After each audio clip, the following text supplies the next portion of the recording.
president, giving you guys some kudos for burning the midnight oil to ensure the timely delivery of the 2024 budget. What was it like, with the first budget of the 10th House of Representatives? Well, I think up front, I should say that, as you know, I'm not the media spokesman for the House. So let's put that out there. Indeed. But you participated in the process. As a member of the House of Representatives and a chairman of a committee, I would say that I was an active participant. The way I look at it was that we have been able to show that those days of delayed budget passage are over. So we have been able to maintain that cycle. So we have a budget on time. That's my first read on that. He says that it's a testament of the excellent relationship that exists between the executive and the legislature.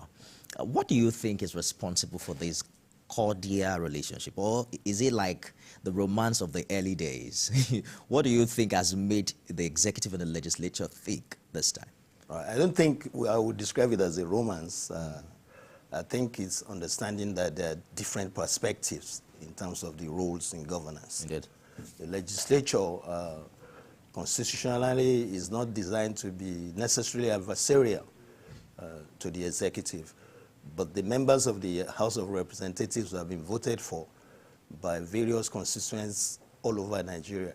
So the primary interest of the members of the House of Representatives and the National Assembly is about the people that have voted them for. At the same time, they also understand that the executive was also voted for to play a leading role. So in order for people to benefit, there has to be a working relationship.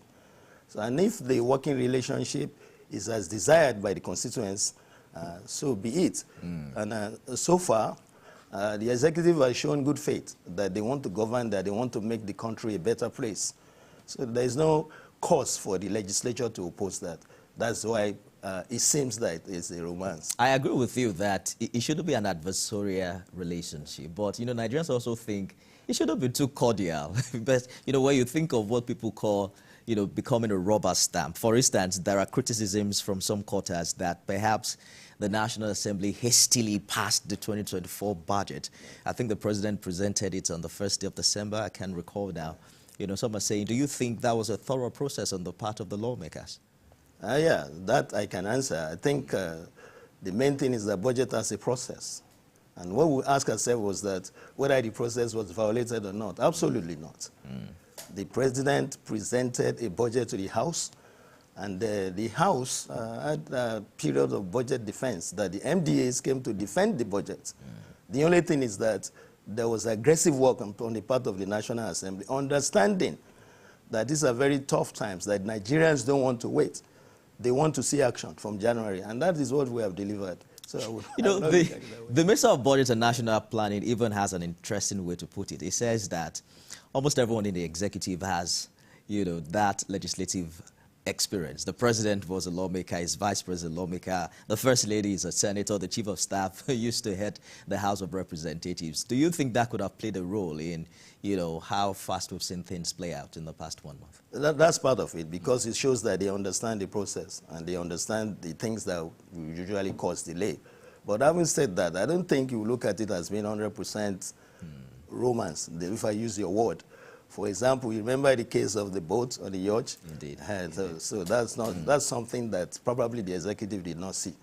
You're right. And if you see the outcome of this budget, it's not exactly what the executive put there that came out in the final passage. So yeah, the House will do its role, but at the same time, we're not looking at it like it has to be a hand-to-hand combat in order to help Nigerians. What matters to Nigerians is that, whatever you guys are doing, it's good that there's mutual respect, between both arms, but it's important that Nigerians just feel the impact of progress. You saw the experience Mr. President had when he was in Lagos, where people were saying, you know what, we're hungry. And he also acknowledged that in his New Year's speech, that he understands the impact of what some of his policies might have brought to the people. But you've seen these budgets, this spending planning, and the first thing the president is talking about is that there's a lower budget deficit.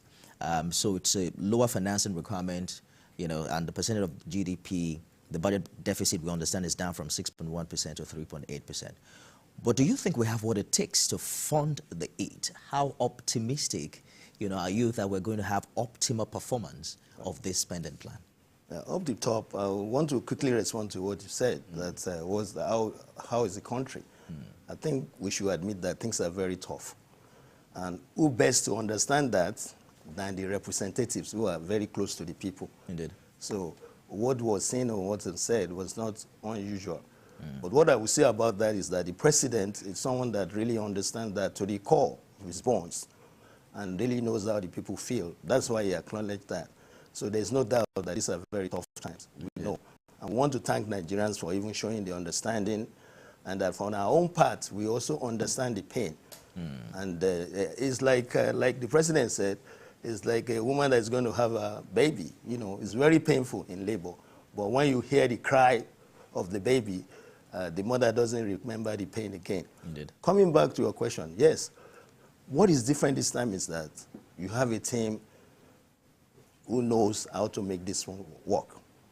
These are folks that have done this before. You remember in Lagos when there was no cash to govern the government. So, and it's been, and if you look at the global view, it's well spelled out. That the main thing is that you have revenue challenge. You don't have enough money. So they are, even in this budget, talking about fiscal reform, and tax reforms. And all that things that are going to increase the income of government and then increase the revenue of government. That's the starting point that is going to make it change. Now, if you look at the deficit, and if you also look at, in terms of the loan repayment and the loan, you will see that the trajectory is actually on the